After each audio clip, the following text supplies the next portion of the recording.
qu'on fait quand j'ai fini ma formation et j'ai l'examen à passer? Comment ça se déroule? Comment sont les épreuves?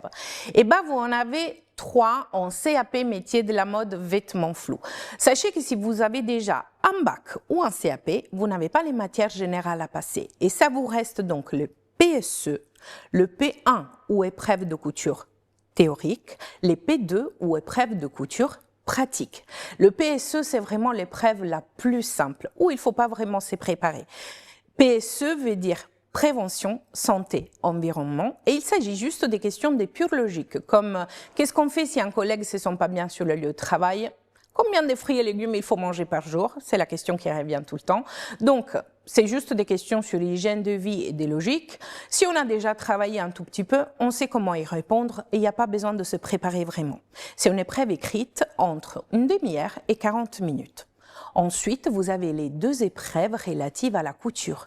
Le P1, c'est toujours une épreuve écrite entre 3 et 4 heures où vous aurez des questions sur histoire de la mode, connaissance des tissus, patronage et dessin des styles. Et ne vous inquiétez pas, surtout pour les dessins des styles, je sais que ça vous fait peur, mais tout ça, nous, on vous l'apprend en formation sans aucun problème.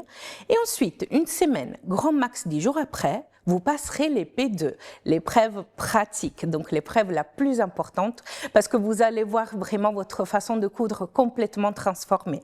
Ce sera ces jours qu'il faut vraiment tout donner. Il faut suivre un patron plus la gamme de montage en 2 jours. 8 heures la première journée, 8 heures la deuxième, et donc 16 heures en total. Donc imaginez que la première journée jusqu'à 13 heures, vous savez le plan de coupe, et le reste du temps, c'est vraiment la couture du vêtement. Ça peut vous arriver un pantalon, comme un chemisier, une jupe, une robe, sur tout type de tissu enchaîné trame. S'ils sont gentils, du coton et du lin, et sinon ce sera aussi du satin et de la viscose.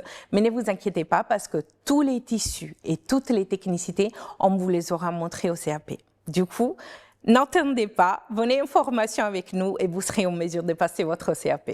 Chers artisanes, on vous prépare aux examens avec les meilleurs profs et donc avec les meilleurs taux de réussite. Donc, prenez rendez-vous avec nous, les liens dans la bio.